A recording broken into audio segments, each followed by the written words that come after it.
ওনারা বড় কেটে কেটে টুকরা করে ফেলবে, আমাদেরকে ওখান থেকে গদ ছাড়া করবে। একটা জমি ওনারা কেটে দিচ্ছে না, আমার জমি আমরা খেতে পারতেছি না। ওয়ারের সূত্র ভাগ না দিয়ে ওনারা জমি বিক্রি করে ফেলছে। আমার আব্বু মানসিক ভাবে অসুস্থ, আর আমার আব্বুকে হেবা করে দেওয়া জমি 1961-তে আমার আব্বুর দাদা আব্বাকে দানপত্র করে দিছে জমিগুলো। এখন আমার চাচারা এগুলো যুদ্ধবস্তি করে খেয়ে ফেলতেছে। ওনারা যে পারিবারিক সূত্রে যে জমিগুলো পায় এগুলোও দিচ্ছে না। আমার বাবার কিনা সম্পত্তি আছে ভাড়া করা, ওই জমিগুলোও দিচ্ছে না, কাগজপত্র আছে। আর আমাদেরকে মেরে ফেলার হুমকি দিচ্ছে। আর আমার বাবাকে কিডন্যাপ করে নিয়ে গিয়ে ওনারা জমি জোর করে লিখে নিতে চাচ্ছে। আর আমার জন্য পারতেছে না, যেহেতু আমার মা মারা গেছে, ভাই বোন সবার দিক দিয়ে আমি দেখাশোনা করি। এখন ওনাদের মেয়ে শত্রু হয়ে গেছে ওনারা চাচ্ছে আমাকে একদম প্রাণে মেরে ফেলার জন্য। প্রায় সময় ওনারা হুমকি দেয়। আমার চাচা সুলতান আহমদ, উনি উপজেলা নির্বাহী অফিসে চাকরি করে, বলে যে আমার চাকরিটা শেষ হয়ে যাক, তাহলে আমি কেটে টুকরা টুকরা করে ওখানে প্রজেক্ট আছে, প্রজেক্টে খাওয়াবো আর কি। আর আমার মেজর চাচা সাইফুল, জহির আহমদের ছেলে, উনি আমাদের জায়গায় মুরগির খামার দিছে, অথচ আমাদের কিছু করতে দেয় না। ওনারা এখানে কাজ করতেছে, আমাদেরকে মুরগির খামার করতেছে, আমাদের কষ্ট করে চলতেছে। আমার বাবা তার এখন কাজ করতে পারে না, অবসর হয়ে গেছে। আমার বাবার এমনিতে হাতটা কাজ করে না। আর আমাদের বিভিন্ন জায়গাগুলো ওনারা চাষবাস করে খাচ্ছে, ঘাস খেতে দিয়ে জমিগুলো নষ্ট করে ফেলতেছে, পুরা ফ্যামিলিকে মেরে ফেলার হুমকি দিচ্ছে। আপনারে কিছুদিন সময় ধান রোপণ করছে, ওই সময় নিষেধ করছি, থানায় একটা অভিযোগ দিচ্ছি। পুলিশ এসে জিজ্ঞেস করার সাথে সাথে পুলিশের সাথে খারাপ ব্যবহার করছে।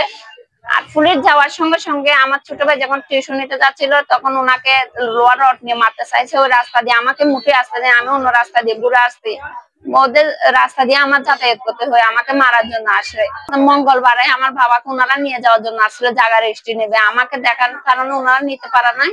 না নেওয়ার কারণে আমাকে ওনারা সুলতান আহমদের ছেলে ছোটটা আমাকে মারে, তারপরে সাইফুল চাচা তিনজন মিলে আমাকে বেধরে মেরে ফেলে রাখছে। যখন এলাকার লোকজন যেহেতু জড়ো হয়েছে, ওনারা পালাই চলে গেছে। পরে আমাকে সদর হাসপাতালে এনে ভর্তি হয়েছে। আমার পায়ে পিঠে গুরুতর ভাবে আঘাত করছে, তার আগে ওনারা মারছে। এখন আমরা দেশবাসীর কাছে বিচার চাচ্ছি, আমাদের কোনো নিরাপত্তা নাই, আমরা জীবন সংকটের মধ্যে আছি, ভাই বোনের জীবন অনেক সংকটে। ওনারা বড় কেটে কেটে টুকরা করে ফেলবে, আমাদেরকে ওখান থেকে গদ ছাড়া করবে। একটা জমি ওনারা কেটে দিচ্ছে না, আমার জমি আমরা খেতে পারতেছি না। ওয়ারের সূত্র ভাগ না দিয়ে ওনারা জমি বিক্রি করে ফেলছে, ওইখানেও জমিতে যেতে দিচ্ছে না, কোথাও যেতে। আর দুইটা প্রজেক্টের মধ্যে লাগিয়ে পাই, একটা হচ্ছে 3804, একটা 3805, দুইটা প্রজেক্ট থেকে একটা লাগিয়ে টাকা ওনারা নিতে দিচ্ছে না।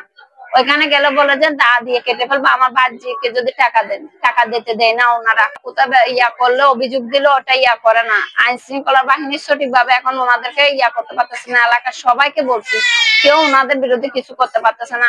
আমরা সুস্থ বিচার চাই, ওদেরকে আইনের আওতায় এনে দ্রুত শাস্তি দেওয়া হোক। আমাদের জীবন অনিরাপত্তার মধ্যে আছে, আমরা ওই রাস্তা দিয়ে হেঁটে আসি, ওনারা আমাদের জায়গার মধ্যে ঘর করে ফেলতেছে।